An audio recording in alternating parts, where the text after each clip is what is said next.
As a parent, there are so many things we should not or we should never tolerate from our children. And there are also many things we can install into these children that will help them as they are growing up. You know, the brain of those children is like a computer, or it's like the computer.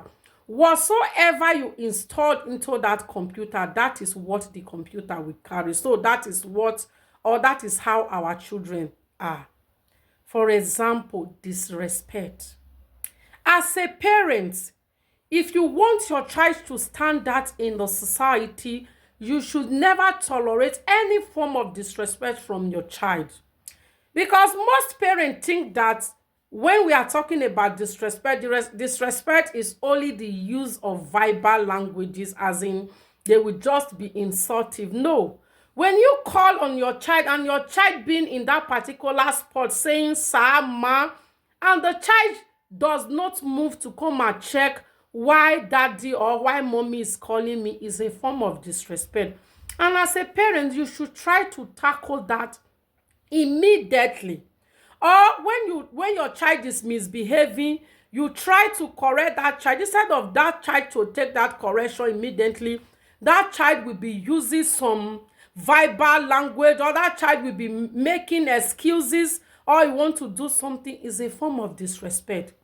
We as a parents, if you we really want to help these children, we should not tolerate any form of that kind of attitude. And again, when your child sees an elderly person, or when your friends are around, instead of the child to greet your friend, or is when your friends are around, that your child will not come and be taking over the sitting room, turning the television channel, doing a lot of this, want to sit down there, is also a form of disrespect.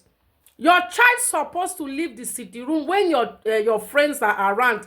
They can only come to the sitting room when they are being called on. So if your child is exhibiting any of those character, please try to tackle it immediately before it's too late. Number two, accountability.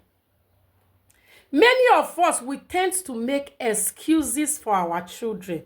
Because when our children did something wrong, instead of them to be held accountable, what did you just say? Why did you use verbal language on your siblings? Why did you have to smack that door like that? Why did you have to do that? We will be making excuses for them. It's because this child just wake up. It's because this child did this. It's because this child asked me to do this and I did not do. That's why the child is being angry, is getting angry. It is not supposed to be like that.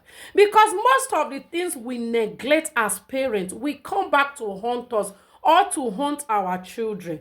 So when your child is misbehaving, or when your child is having all these characters that is not supposed to exhibit as a child, you are supposed to hold them accountable for it, tackle it, so that they will not become a problem, or so that they will not bring problem to you in the society that will affect their growth, or that will affect where they are going to.